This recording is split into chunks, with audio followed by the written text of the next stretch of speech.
Dear students, welcome in my YouTube channel लाड class. Dear students, आज हम future perfect tense पढ़ेंगे। Future perfect tense के अंतर्गत हम इसकी पहचान, इसके सेंटेंस स्ट्रक्चर और कुछ हिंदी वाक्यों को इंग्लिश सेंटेंस में ट्रांसलेट करना सीखेंगे। Let's learn with me future perfect tense. सबसे पहले इसकी पहचान, हिंदी वाक्यों के अंत में चुका होगा या चुकी होगी या चुके होंगे जैसे शब्द आए तो वह वाक्य फ्यूचर परफेक्ट टेंस का होता है। डियर स्टूडेंट्स, इस प्रकार के टेंस में हम ऐसे कार्यों को या वाक्यों को शामिल करते हैं जिनका कार्य आने वाले समय में यानी भविष्य में पूर्ण होंगे। फॉर एन एक्शन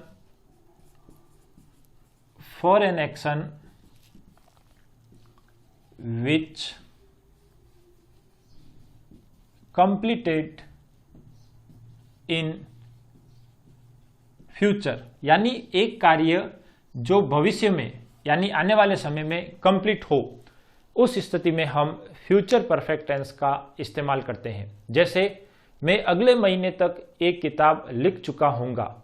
यहाँ पर मेरे किताब लिखने का कार्य अगले महीने तक पूर्ण होगा। डियर स्टूडेंट्स, आइए हम इसके सेंटेंस स्ट्रक्चर देखते हैं। सबसे पहला हमारा सेंटेंस स्ट्रक्चर है अफर्मेटिव सेंटेंस।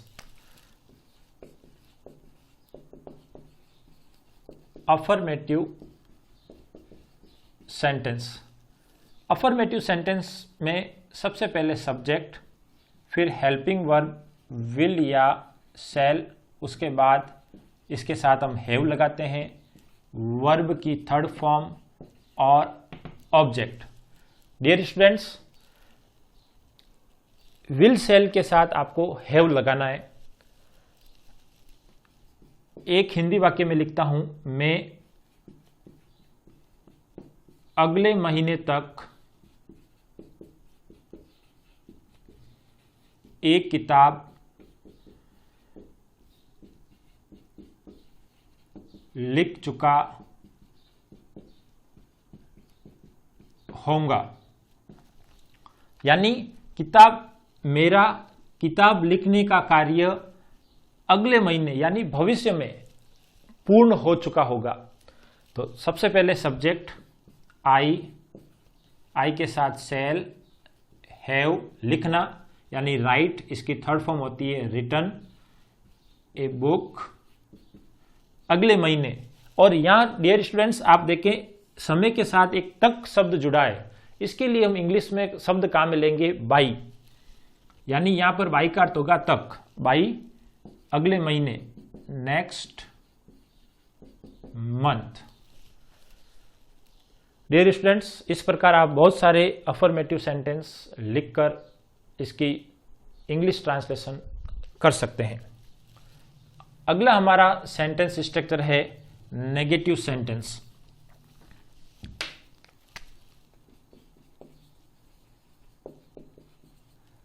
नेगेटिव सेंटेंस और अफर्मेटिव सेंटेंस में केवल नॉट का अंतर होता है। यानी यदि अफर्मेटिव सेंटेंस स्ट्रक्चर के साथ यानी हेल्पिंग वर्ब के साथ आप केवल नॉट जोड़ दे तो वह वाक्य अफर्मेटिव से नेगेटिव हो जाता है। जैसे वह कल तक यहां नहीं पहुंच चुकी होगी। यानी कोई भी एक लड़की, उसका पहुंचने का कार्य कल तक पूरा नहीं होगा। She will not have reached here कल तक, यानी टुमारो। और इसके पहले हम शब्द लगाएंगे by tomorrow. Dear students, not का इस्तेमाल मेन जो हेल्पिंग वर्ब है विल और शैल, इनके साथ करना है, हैव के बाद नहीं। क्लियर। आइए अगला हम सेंटेंस स्ट्रक्चर देख लें, इंट्रोगेटिव सेंटेंस। इंट्रोगेटिव सेंटेंस दो प्रकार के होते हैं, इंटेरोगेटिव सेंटेंस। इंट्रोगेटिव सेंटेंस दो प्रकार के होते हैं। पहला है स्टार्ट विद हेल्पिंग वर्ब, यानी हेल्पिंग वर्ब से शुरू होने वाले सेंटेंस। तो यहां पर सेंटेंस स्ट्रक्चर सेम रहेगा, केवल जो सब्जेक्ट के बाद जो हेल्पिंग वर्ब आता है वो यहां पर पहले आ जाएगा। तो विल और shall plus subject, have third form, object, और अब फुल स्टॉप की जगह लगेगा क्वेश्चन मार्क। हेल्पिंग वर्ब वाला सेंटेंस कब काम में लेते हैं? जब हिंदी का वाक्य क्या से शुरू हो, क्या में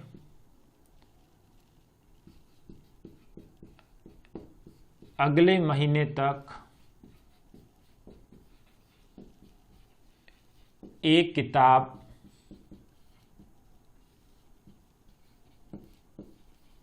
लिख चुका हूंगा।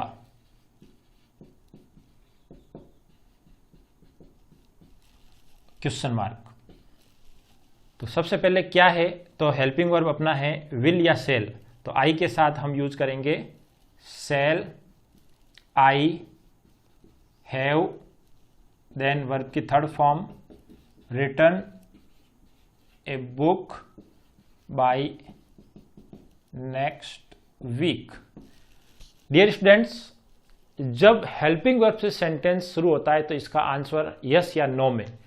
Cell I have return a book by next week या नेक्स्ट मंथ, तो इसका यदि उत्तर यस या नो में है तो मैं यस के आंसर को अफर्मेटिव में और नो के आंसर को नेगेटिव सेंटेंस स्ट्रक्चर काम में लेकर दूंगा।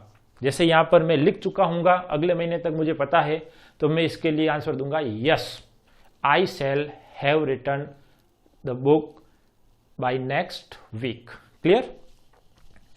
आइए अगला सेंटेंस स्ट्रक्चर सीखते हैं, दूसरा इंट्रोगेटिव का ही दूसरा WH वर्ड, यानी वह सेंटेंस जो कि WH वर्ड से शुरू हो।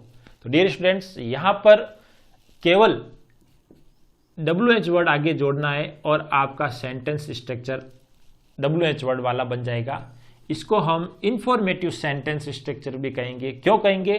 क्योंकि इस प्रकार के प्रश्न में हमें उत्तर यस या नो में नहीं बल्कि किसी प्रकार की सूचना देनी होती है। जैसे वह कल तक कहां जा चुका होगा, यानी उसके जानने का कार्य कल तक कहां पूर्ण हो चुका होगा। तो ऐसी स्थिति में हम देखो, आप वाक्य के बीच में कहां आया है तो WH वर्ड होगा where. Where will he have gone, कहा कल तक, by tomorrow and question mark. Where will he have gone by tomorrow, यानी वह कल तक कहां जा चुका होगा। अब कहां जा चुका होगा ये हम उसकी सूचना देंगे, कोई स्थान, यानी वह कल जयपुर तक जा चुका होगा या कहीं और किसी स्थान का नाम लेकर हम इंगित कर सकते हैं कि वह यहां पर पहुंच चुका होगा या जा चुका होगा। डियर स्टूडेंट्स, इस प्रकार हम फ्यूचर परफेक्ट टेंस को पढ़ लिया है।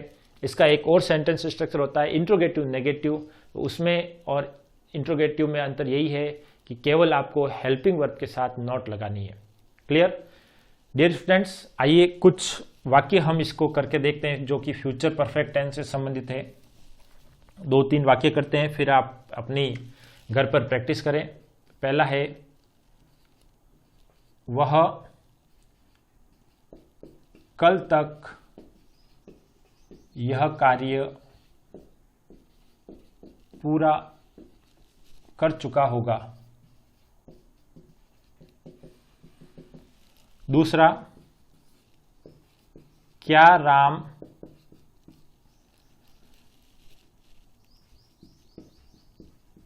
अगले सप्ताह तक एक किताब पढ़ चुका होगा। तीसरा, मेरा मित्र अगले महीने तक क्या खरीद चुका होगा। खरीद चुका होगा। डियर स्टूडेंट्स, इस प्रकार ये 3 सेंटेंस मैंने लिखे हैं। सबसे पहले, वह कल तक यह कार्य पूरा कर चुका होगा, तो ही विल हैव, पूरा करना, completed this work,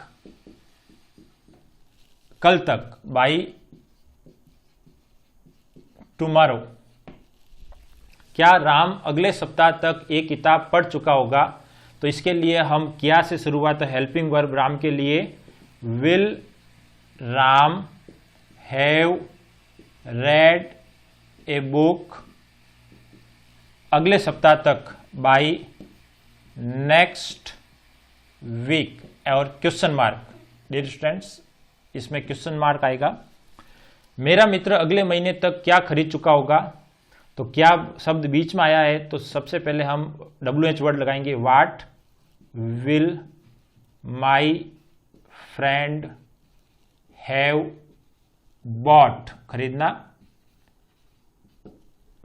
bot next week, by अगले महीने, नेक्स्ट मंथ। डियर स्टूडेंट्स, इस प्रकार हम बहुत सारे सेंटेंस हिंदी में लिखकर इसकी इंग्लिश ट्रांसलेट कर सकते हैं। I hope you are enjoying learning. Dear students, if you have not subscribed this channel yet, please subscribe this channel and press the bell icon so that you get notification of new videos. Thank you.